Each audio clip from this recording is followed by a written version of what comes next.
Una, dos, tres. Bienvenidos a Desde el Borde. Mi nombre es Marjorie y hoy tenemos el grato honor de presentar sobre un hecho que se está llevando a cabo sobre la fiebre mundialista.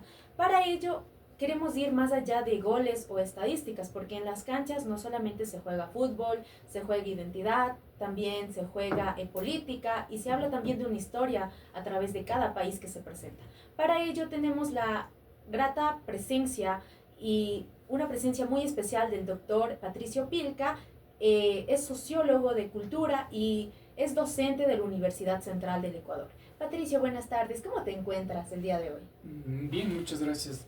Gracias por la invitación. Patricio, para empezar, quiero citar una frase de Samira Kanga que nos menciona que la gente ama lo negro, pero no ama a las personas negras. ¿Qué opinas sobre esta estructura social o de qué se puede estar hablando esta frase? Porque tengamos también en conocimiento que la gran mayoría de seleccionados ecuatorianos son afroecuatorianos. Yo creo que más bien hace alusión al racismo estructural que es transversal en la sociedad ecuatoriana, ¿no? Entonces, este post que acabas de leer lo sacó el día viernes después de lo que gana Ecuador. Hasta antes de ese día, eran todos insultos racistas hacia los jugadores. Después de ese día, como que empiezan cierto cariño para los jugadores, lo cual más bien deja ver claramente el racismo que existe, ¿no? Y claro, en este post también que ella coloca, va colocando cifras como donde menor atención del Estado haya es en los pueblos afrodescendientes. Entonces esto deja ver nuevamente que en el mismo Estado atiende esas problemáticas y claro, cuando cosas como por el fútbol se visibiliza, caso contrario no se visibilizarían. Y también esto es como que un poco contradictorio, porque es como que un espejo, porque a la vez que Ecuador gana, hablemos de todas las personas en común, festejan, los postean como los mejores, pero en este caso también si pierden, reciben casos de discriminación. Por ejemplo, tenemos también a un conocido jugador ecuatoriano que recibe demasiada discriminación. ¿Crees que el tipo de personas que mencionan al decir este tipo de comentarios racistas están sacando parte de odio o simplemente se están refiriendo de manera chistosa, como de un meme? Pero a la vez podemos mencionar también que esto hiere bastante a una persona al momento de mencionar que puede ser racista. Creo que el racismo no va a ser chistoso nunca, por un lado. Luego, lo que muestra el fútbol es eso, como muchas problemáticas que contiene la sociedad ecuatoriana y que solo en estos momentos se dejan ver. Hay un ejemplo que quisiera retomar y es cuando la selección de Francia en el año 2022 queda campeón. No, perdón. En el año 2022 quedó campeón Argentina, sí. Y ahí le hacen una entrevista a Mbappé y a algunos jugadores de Francia preguntándoles sobre esto. Y entonces uno de ellos dice que cuando ellos ganan son los negros bonitos, los negros chéveres, los negros todo. En cambio, cuando pierden son los negros que no pueden jugar, o sea, son todo lo contrario. Cuando pierde, entonces les echan más epítetos que cuando ganan. Y esto también, justo anotaba esto, que sucedía en el caso francés, en el caso ecuatoriano también. Entonces son los negros lindos cuando ganan, pero son los negros hijos de tal, hijos de cual, cuando pierden. Entonces hasta ahora, mañana, que juega el Ecuador, si perdiese, que es lo que va a suceder que vamos a dejar todas las marcas de racismo que tenemos. En cambio, si ganan, va a haber un racismo a la inversa, un racismo donde estos son unos negros buenos, este mito del buen salvaje del que hablaba Rousseau, ¿no? Entonces, Rousseau decía, hay como unos salvajes buenos. Entonces, son salvajes buenos cuando ganan, son salvajes malos cuando pierden. En ambos casos existe racismo, no es que no exista racismo. Enfocémonos también un poquito en el tema de los 4 niños de las Malvinas que pasaron, que fallecieron. Y para muchas de las personas estos niños tal vez fueron criminales, pero para muchos estos niños solamente eran niños, como bien lo mencionamos. Pero en este caso también ese mismo tipo de personas que a la vez reaccionaron mal y otras reaccionaron de manera culposa por lo que había sucedido, también son personas que están manejando este tipo de comentarios en redes sociales. ¿Qué opinas de esto? A ver, también se habían hecho como post de los 4 niños desaparecidos de las Malvinas que fueron asesinados y todos los jugadores de fútbol. Y claro, estos dos momentos dejan ver esto que dicen los afro, en un momento son buenos y en otro momento son criminalizados. Y claro, aquí creo que la discusión nos lleva a otro punto y es los medios de comunicación. Cómo los medios de comunicación difunden una serie de cosas respecto de una noticia que quieren colocarla para la discusión en la opinión pública. Y entonces yo creo, y esto es una opinión muy personal, yo creo que el periodismo deportivo en el país es inexistente. El periodismo deportivo no es un periodismo deportivo que haga análisis. Quizás ahora todos los periodistas deportivos me vayan a caer, pero yo creo que no hacen análisis. Siempre dejan sus discusiones en si es bueno o es malo, pero nunca hacen un análisis respecto de lo que están diciendo. Entonces ese es un grave problema, porque son ellos los que crean opinión pública y son ellos los que ponen los debates a discutir en la opinión pública. Y entonces, solo para lo que acabas de mencionar de los niños de las Malvinas, un periodista deportivo de apellido Magallanes, él criminalizó, antes de que suceda nada, les criminalizó a los niños y les dijo que eran de todo, excepto niños que estaban jugando fútbol. Y en cambio, cuando ganó la selección, hizo todo lo contrario. Fue como, ahora los voy a enaltecer. Entonces ahí te das cuenta cómo estos, por eso decía, y coloco ahora entre comillas los periodistas deportivos, porque se supone que el señor, no sé si llegue siquiera al grado de periodista, pero él se supone que es periodista deportivo, y él hace este tipo de afirmaciones, y este tipo de afirmaciones se colocan en la opinión pública, y entonces en la opinión pública, cuando cae un tema, todas las personas empiezan a discutirlo como si fuese un tema demasiadamente relevante y transversal para el momento que se está viviendo. ¿Sí? Entonces, esta es como la fuerza, y por eso hacía énfasis en los medios de comunicación y en los periodistas. Y a propósito de esto, también yo lo coloco como una autocrítica, porque soy profesor en la Facultad de Comunicación Social, y creo que ahí mismo no se colocan y no hay las herramientas necesarias como para discutir y formar de la mejor forma un periodista en primera instancia y luego un periodista deportivo, ¿cierto? Y yo creo, por eso empezaba esta parte de intervención diciendo, yo creo que mucho nos falta aprender demasiado sobre el periodismo deportivo, porque no hacemos periodismo deportivo, sino damos adjetivaciones a algo que es el deporte y a algo que es el fútbol, pero no hacemos un análisis a profundidad respecto de un hecho que está sucediendo en un determinado momento. Y podríamos también mencionar que al momento de que estos niños fueron tal vez raptados por ciertas entes militares, nos mencionan que estos niños se encontraban jugando fútbol. Al momento de que ellos se encontraban jugando fútbol, me viene como una relación a que nuestros seleccionados de fútbol también nacieron en territorios extremadamente alejados, donde la pobreza y la discriminación aún se mantiene. Y ellos lucharon. Algunos jugadores llegaron a ser exitosos, otros no llegaron a ser exitosos. ¿Qué opinas tú sobre cómo el Estado debería llevar estos temas? Es que hay un racismo estructural, y cuando hablo de racismo estructural no me refiero solo al decirle o negro o lo que quiera, o un insulto racial, así nomás, sino que es justo en los territorios donde están los principales jugadores de fútbol, hay un descuido del Estado, y entonces uno va y no va a encontrar servicio de agua potable, no va a encontrar transporte, no va a encontrar servicio de basura, no va a encontrar nada. Entonces eso es racismo estructural, cuando el Estado con toda la potestad que tiene, no actúa para remediar eso. Y entonces cuando no remedia eso, lo que sigue haciendo es perpetuando esas condiciones de desigualdad, ¿no? Y entonces ahí se genera un grave problema, porque claro, finalmente a estas personas solo les queda la vía del fútbol como para poder subsistir y salir de esas condiciones, cuando en primera instancia debería ser el Estado quien se preocupe de rehabilitar estos territorios, ¿no? Y no existe, esos territorios son los más olvidados, que es la provincia de Esmeraldas históricamente, pero históricamente desde que la república es república, nunca ha sido atendida. Y entonces resulta que ahí nacen jugadores de fútbol y no se les presta la debida atención.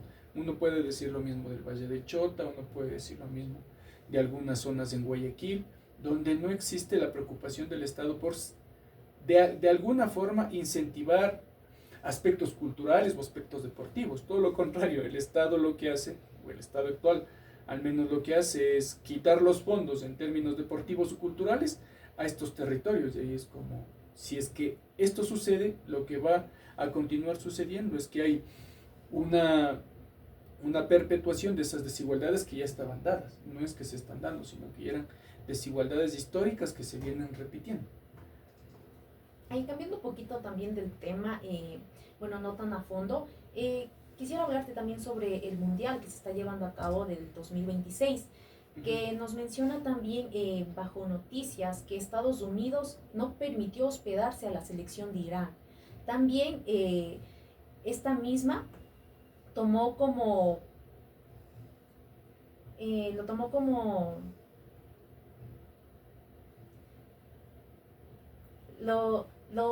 detuvo a un jugador y lo interrogó por 7 horas, a un jugador que precisamente era de la selección de Irán. Tengo entendido que fue el arquero de Irán. Y también no le permitieron el ingreso a un árbitro muy importante africano. Y tomemos en cuenta que la FIFA auspicia, también publica que no al racismo, porque Estados Unidos, como patrocinador también oficial de estos juegos, tuvo o tomó esas medidas en contra de los jugadores. Creo que el actual mundial deja ver como muchas cosas en torno a muchas desigualdades, ¿no? Una de esas de esto de que Estados Unidos se ha tomado como si fuese su mundial, Donald Trump se ha tomado con Infantino, como si fuese su mundial. O sea, primero Infantino le dio un reconocimiento como premio Nobel de la Paz a Trump. Primero. Segundo, todo lo que ha generado Estados Unidos en términos del mundial es brutal.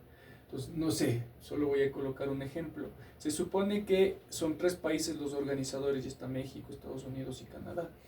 Y solo 32 partidos, 16 en México y 16 en Canadá, se van a jugar en estos territorios. 76 de la totalidad de los partidos se van a desarrollar todos en Estados Unidos, ¿sí? Primero. Segundo, otro ejemplo que también es importante colocarlo, las pausas de hidratación. Las pausas de hidratación son una cosa que se inventaron ahora.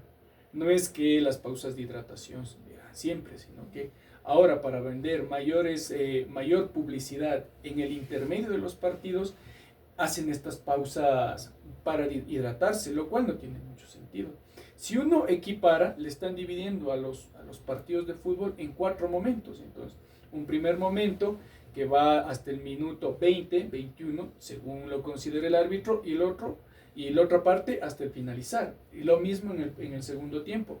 Ahí está para, y entonces estas paras lo que determinan es que el mismo juego se pare un momento y la gente empiece nuevamente a pensar, digo en términos futboleros, nuevamente a incorporarse al juego. Pero estos 2 ejemplos lo único que dejan ver es cómo la FIFA y Donald Trump está como al servicio del gran capital en este momento, ¿no? Finalmente, un tercer ejemplo que deja ver lo maniqueo y lo perverso de este mundial es que las entradas para la final están a $32,000.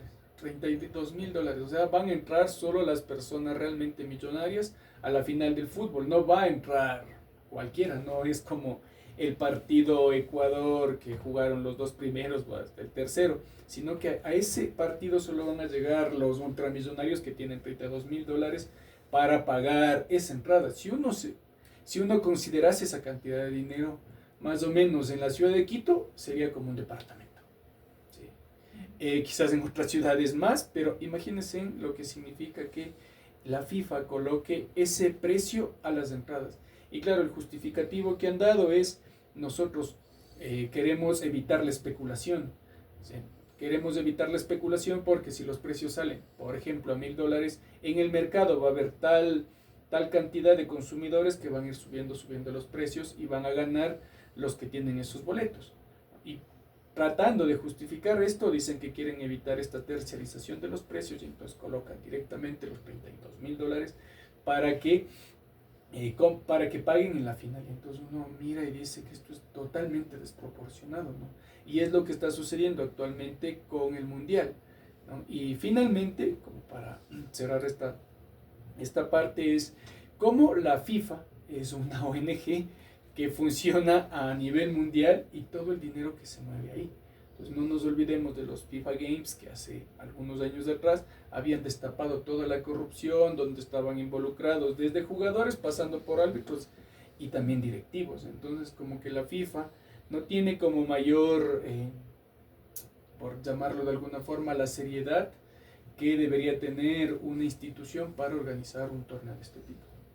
Claro, bajo esta respuesta que me has dado, tengo más en consideración que todo el dinero que se está manejando se está yendo directamente a la FIFA, no como tal, no se está yendo como que a lugares turísticos o que les estén ayudando a los países, como en este caso Canadá, México, Estados Unidos. No, para nada, más bien lo que está ganando son las grandes corporaciones y el gran capital, ¿no? Si uno solo se pone a pensar, el otro día sacaron un post igual, si uno solo se pone a pensar en la propaganda de Rexona.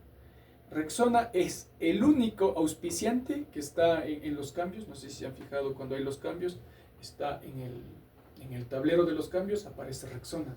Cuando van a dar los minutos adicionales, aparece Rexona. ¿Cuánto dinero estará invirtiendo Rexona para que le hagan ese pase de la publicidad? Entonces, lo que ganan en publicidad es totalmente... Me parece que nuestras mentes aquí no va a entender la magnitud de dólares que se está moviendo en el mundial actualmente por parte de la publicidad. Entonces, la publicidad, que es como ahora mismo donde se encarna el gran capital, ese es el que está ganando finalmente con el mundial. Y en este caso también, ¿crees que la FIFA utiliza demasiado la imagen de los jugadores para sacar provecho?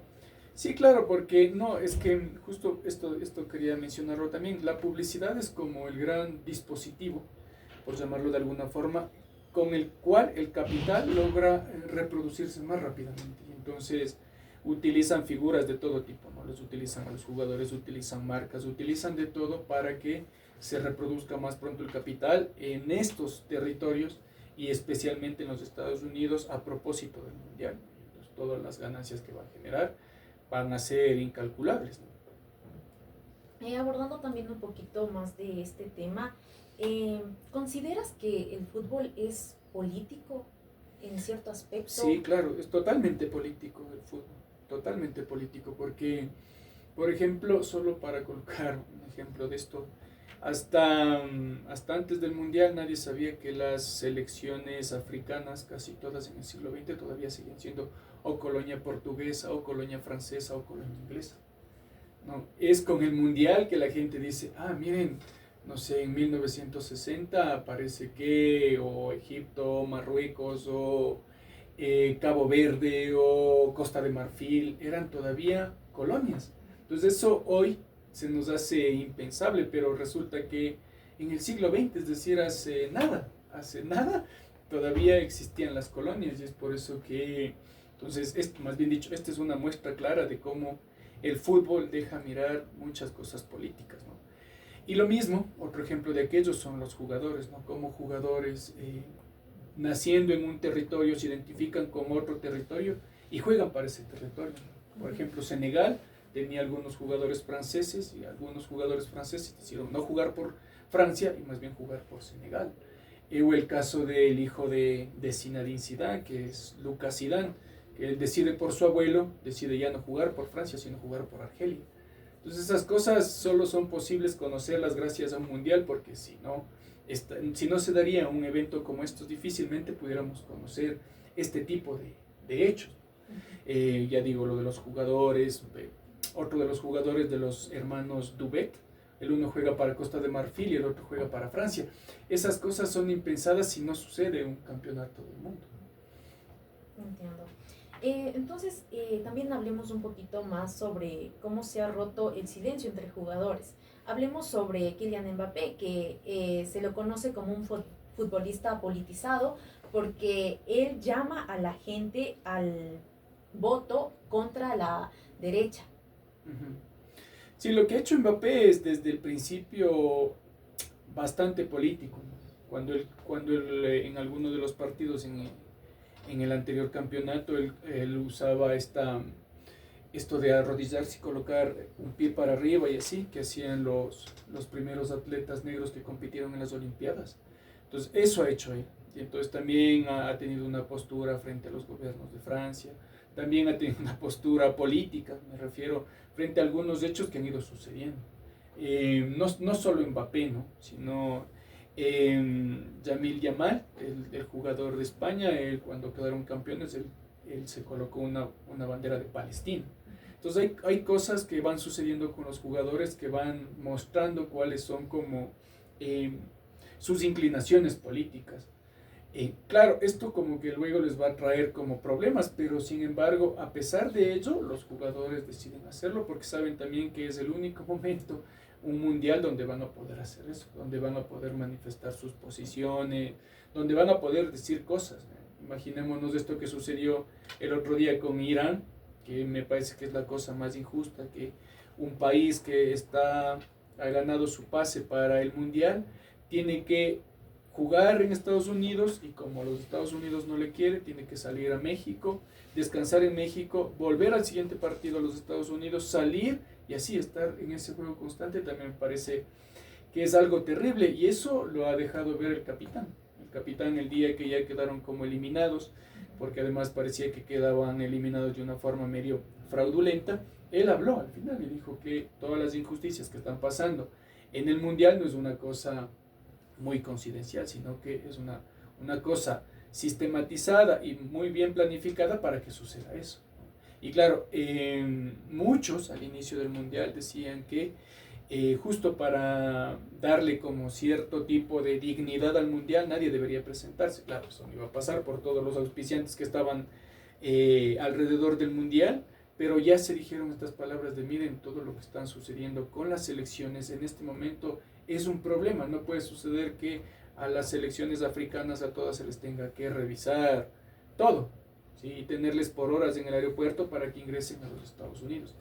Este tipo de eventos, y es justo por eso también relacionando con esto de la política, deja ver mucho cómo el fútbol tiene muchas inclinaciones políticas y más bien el mundial es como la vitrina que muestran esas inclinaciones políticas.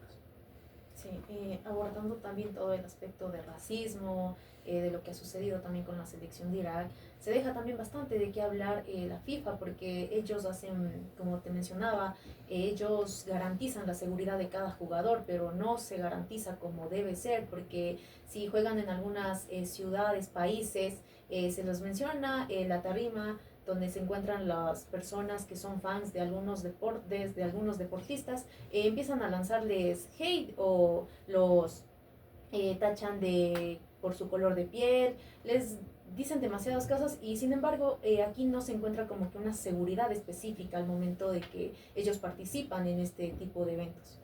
Claro, seguridad no hay mucho, no, o sea,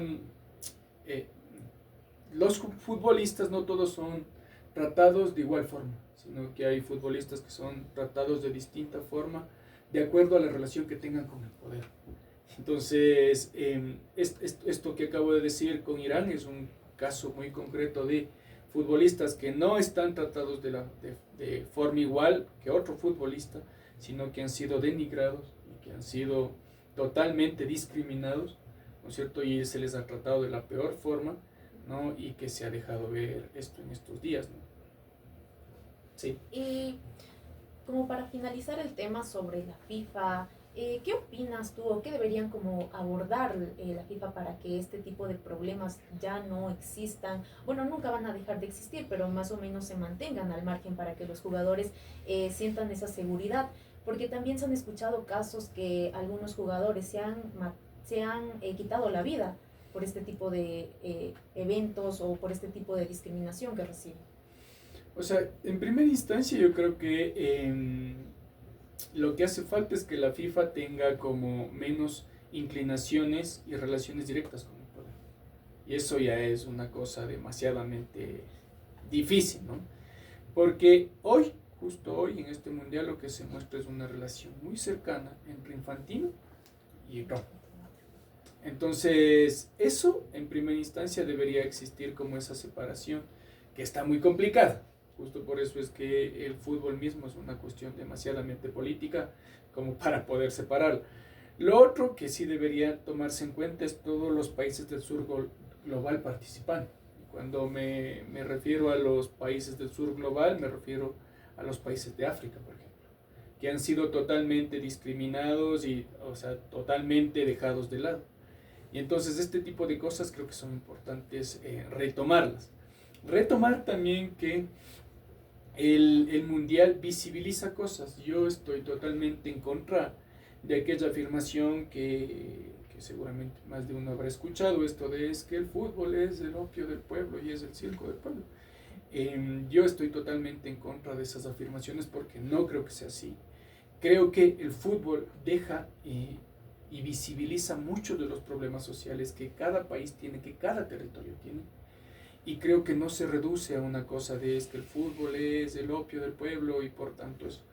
Creo que no es así, ¿sí? Sino más bien hay toda una trama bastante compleja que deberíamos aprender a analizar, porque lo otro, es decir, esto es el opio del pueblo, me parece que es la forma más simple, más simplista, incluso de no analizar un fenómeno. Me parece que no hay una preocupación intelectual, sino que esto es así y ya va a seguir siempre siendo así. Con lo cual yo no estoy de acuerdo, sino que el fútbol tiene toda una relación muy compleja de las cosas que, como las he ido diciendo, se van desarrollando en el fútbol, ¿no? Entonces solo el fútbol deja ver cosas de ese tipo. Entonces yo creo que en primera instancia, a nivel más macro, si se quiere, debería repensarse la misma FIFA, debería repensarse cómo actúan las federaciones ahí, que esto está bastante difícil, pero a nivel micro, más bien es pensar que el fútbol no es solo darle de patadas a una pelota, sino que el fútbol es una relación social. Y como relación social tienes una problemática que está detrás, que al menos deberíamos detenernos cada vez que suceden eventos como el Mundial, detenernos a pensar qué es lo que está detrás y qué nos está mostrando, qué nos está enseñando ahora mismo el Mundial, para no seguir cometiendo esa barbaridad de decir es que es el opio del pueblo nada más, cuando no es. Yo no creo que sea así, sino que ahí se tejen toda una serie de problemáticas.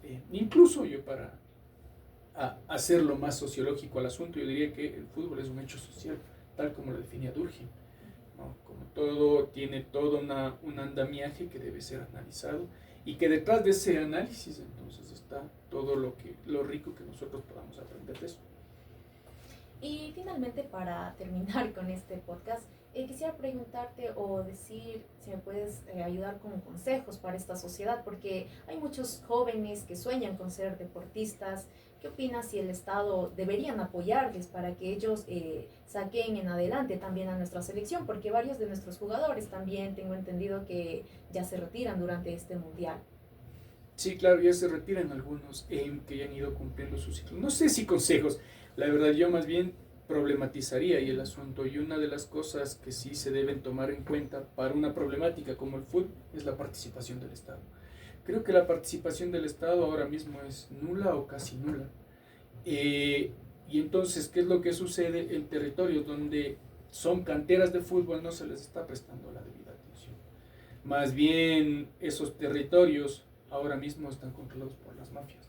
Y entonces, si es que el Estado como Estado no se logra meter y logra crear alguna alternabilidad de vida, lo que van a tener es una reproducción de mafias y de gente dedicada a eso, más que unas canteras de fútbol, ¿no? Entonces ahí hay como toda una problemática que no se ha logrado zanjar, y no solo con el fútbol, sino con el deporte en general. Hoy mismo creo que el deporte en general está siendo desatendido, no solo el fútbol, sino las otras ramas también, ¿no? Si en algún momento hubo un plan en torno a lo deportivo, hoy creo que ese plan no existe. Y no existe porque con la cultura, si si asumimos la tesis de que el fútbol también es cultura, con la cultura, lo que gobiernos neoliberales como el de Daniel Noboa o el de Macri lo que hacen es dejar sin fondos para esas áreas. Y dejando sin fondos a esas áreas es muy difícil que sigan surgiendo futbolistas o que sigan surgiendo deportistas, sino que ahí es tierra de nadie y más o menos ahí cada uno sobrevive como pueda. Y eso es lo que está sucediendo actualmente, ¿no? Y claro, uno ya haciendo una relación economía, política, deporte, creo que el neoliberalismo no le favorece para nada al deporte, porque el deporte finalmente queda como desmerecido cuando no hay inversión desde el Estado, ¿no? Y si nosotros nos fijamos, todo lo que ha sucedido, lo que está sucediendo con la selección del Ecuador es fruto de uno de los pocos clubes que han logrado pensar el fútbol, insertarlo en el mercado, que es el Independiente del Valle. Y el Independiente del Valle, nos guste o no, seamos hinchas o no del Independiente del Valle, es uno de los clubes que ha logrado dar un salto cualitativo y cuantitativo en términos futbolísticos. Y eso los otros clubes no lo han logrado entender. Y eso menos el Estado ha logrado entenderlo. Bueno, Patricio, te agradecemos tu intervención, realmente fue de mucha ayuda para que también las personas que nos están observando puedan entender un poquito más sobre este tema que se está llevando a cabo. Agradecemos la presencia, eres un invitado especial, muchas gracias por comentarnos sobre tu opinión y también por darles a conocer un poquito más del tema futbolístico, que no solamente se trata de estadísticas, sino que también se trata de caso social, un caso social que nos pertenece a toda la población. Les esperamos en otra invitación y no se olviden de seguirnos en nuestras redes sociales. También darle un agradecimiento especial a la Casa de la Cultura como nuestra protagonista principal por habernos prestado sus instalaciones.